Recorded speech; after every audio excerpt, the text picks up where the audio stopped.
Di era sepak bola modern, transformasi posisi dari pemain lumrah adanya. Beberapa faktor mempengaruhi perpindahan posisi atau peran si pemain. Misal kondisi fisik, kemampuan individual, maupun kebutuhan tim. Nah, sering juga si pemain ketika berubah posisi justru makin gacor. Siapa sangka Andrea Pirlo dulunya di Brescia maupun Inter adalah seorang gelandang serang nomor 10.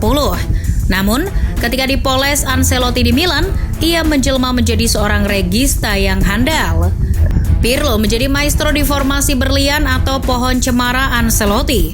Perannya tepat di depan 4 bek, tapi lebih berfungsi sebagai pemain yang mengatur tempo permainan. Posisi Pirlo lebih mirip dengan gelandang bertahan. Tentu ada alasan kenapa Ancelotti menaruhnya di posisi berbeda. Ancelotti malah dianggap gila awalnya ketika mengubah posisi Pirlo. Meski kondisi fisiknya tidak ideal dan juga tak punya kecepatan, Ancelotti tahu visi Pirlo yang mumpuni diperlukannya untuk mengontrol permainan dari belakang.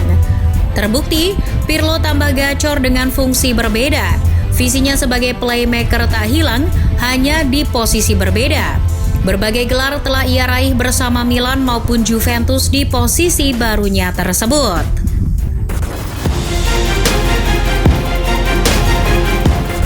Transformasi Thierry Henry dari seorang winger jadi striker juga fenomenal. Awalnya ketika bersama Monaco maupun Juventus, Henry lebih dikenal sebagai winger kiri. Kecepatan, dribble, dan skill adalah modal utama Henry. Pelatih Juventus saat itu, Carlo Ancelotti, sepertinya menyesal ketika tak mampu melihat bakat mencetak gol dari Henry. Dilansir BR Football, Ancelotti bahkan tak pernah terbesit untuk menyulap Henry sebagai striker. Karena kata Henry, ia berkomitmen untuk bermain sebagai winger. Namun ternyata dengan modal kemampuannya yang komplit tersebut, Henry malah gacor ketika pindah ke Arsenal. Aktornya adalah Wenger. Wenger jeli dan sayang kalau melihat kemampuan mencetak gol Henry tak dimanfaatkan. Awalnya Henry protes dan menolak, ia takut akan beban harus cetak banyak gol. Wenger tahu resepnya bagaimana membuat Henry jadi striker gacor. Kecepatan dan skillnya dalam membawa bola dan melewati lawan, kata Wenger, menjadi penunjang penting kenapa ia produktif mencetak gol. Lihat saja hasilnya, ia melegenda dan bergelimang trofi di Arsenal maupun timnas Prancis sebagai striker, bukan winger.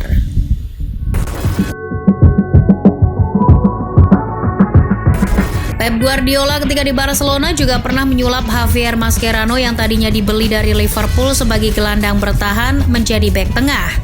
Alasan utamanya adalah ketika itu banyak menumpuk gelandang yang tak bisa diganggu-gugat posisinya seperti Busquets, Xavi, maupun Iniesta. Awalnya ketika dipindah ke bek tengah, Mascherano juga protes. Namun dengan kepercayaan Pep, Mascherano akhirnya nurut. Pep tahu kalau Mascherano jika ditandemkan dengan Pique yang bertubuh tinggi besar, bisa jadi kekuatan pertahanan yang saling melengkapi. Meski tak punya postur tubuh yang mumpuni untuk jadi bek tengah, Pep melihat hal lain dari Mascherano. Intercept, duel 1 lawan 1 maupun kecepatannya. Dilihat Pep bisa jadi modal Mascherano jadi bek tengah. Ditambah kemampuan build up Mascherano yang juga sudah lama terasah ketika menjadi gelandang bertahan. Ya, nyatanya racikan Pep itu mujarab. Mascherano terbukti sukses jadi bek tengah. Ia kemudian sangat berterima kasih pada Pep mampu meyakinkannya di posisi tersebut. Ada lagi pemain yang disulap Pep, yakni Philipp Lahm. Dari yang tadinya bek kanan menjadi gelandang. Dilansir Talksport, alasan Pep memindah Lahm ke posisi gelandang adalah kecerdasannya. Kata Pep, sayang kalau visi dan kecerdasan dari Lahm tak bisa dimanfaatkan. Lahm kita tahu sebagai bek kanan sangat eksplosif. Crossing akurat serta kemampuan overlapnya bahkan jadi ciri khas Lahm. Tapi menurut Pep, kemampuan lain Lahm dalam mengontrol tempo permainan maupun membaca permainan sangat bagus. Sebagai seorang gelandang, memang postur tubuhnya tak ideal seperti umumnya. Namun kelincahan dan visinya yang cerdas itu mampu menyulapnya menjadi salah satu gelandang terbaik Jerman. Trofi Piala Dunia 2014 bersama Der Panzer jadi bukti bahwa peran baru Lahm sebagai gelandang mampu berpengaruh. Sergio Ramos awalnya ketika masih berseragam Sevilla adalah seorang bek kanan. Ketika ia pindah ke Real Madrid, awalnya Ramos juga masih diposisikan sebagai bek kanan. Mengingat ketika itu stok bek tengah El Real menumpuk dengan kedatangan Metzelder dan Pepe. Tapi saat Pepe menderita cedera panjang, Ramos dipaksa menjadi bek tengah. Atribut Ramos dengan postur tubuh yang lumayan tinggi dan kekar sebenarnya ideal kalau dijadikan bek tengah. Terlebih ia punya kemampuan lain seperti kecepatan, distribusi bola, maupun dribble bolanya yang cukup mumpuni ketika ia lama ditempa sebagai bek kanan. Sejak kesempatan menjadi bek tengah itu datang, ia mulai menunjukkan bahwa ia pantas sebagai calon bek tengah terbaik dunia. Terbukti, Ramos melegenda dan bergelimang trofi bersama Los Blancos dan timnas Spanyol sebagai bek tengah, bukan bek kanan lagi.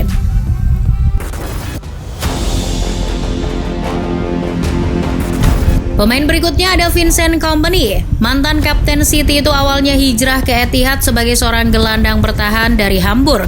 Tapi sejak pelatih City saat itu Roberto Mancini kedatangan banyak gelandang seperti Yaya Toure, Nigel de Jong maupun Gareth Barry, Kompany kemudian dimanfaatkan sebagai bek tengah menemani Julian Lescott. Awalnya Kompany protes dan risih karena penuh beban ketika ia jadi bek tengah. Akan tetapi seiring kebutuhan tim, mau tidak mau Kompany harus menerimanya. Mancini tahu kekuatan Kompany. Menurut Mancini, Kompany adalah pemain yang punya atribut bertahan yang cukup baik, seperti tackle dan duel bola udaranya. Maka tak heran ketika posturnya yang juga kekar dan tinggi, Kompany sangat cocok untuk jadi bek tengah. Terbukti, juara Liga Inggris City bersama Mancini salah satunya berkat tembok kokoh bernama Kompany. Hingga pensiun pun Kompany masih setia di posisi barunya tersebut.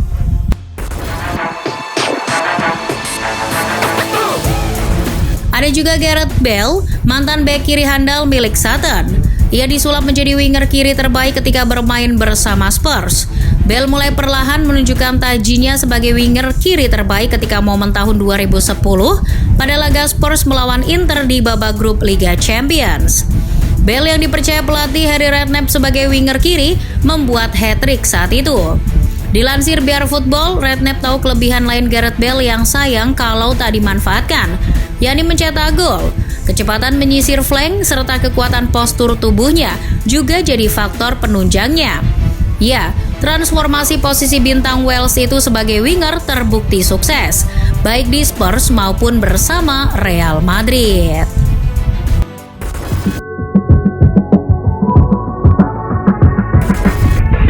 Roberto Firmino di Liverpool juga mengalami transformasi posisi yang sukses. Didatangkan dari Hoffenheim sebagai gelandang serang, nyatanya ia mampu disulap Jurgen Klopp sebagai seorang false nine.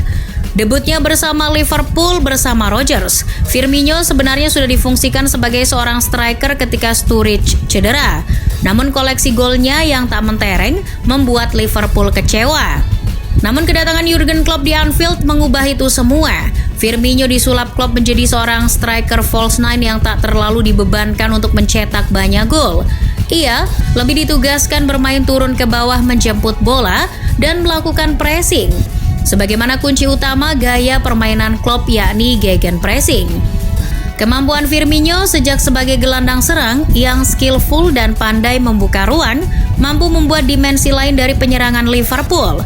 Perannya terbukti berdampak besar untuk melayani Mo Salah dan Sadio Mane sebagai sumber gol Liverpool. Terbukti peran baru Bobby Firmino itu telah berbuah banyak gelar bagi The Reds selama ini.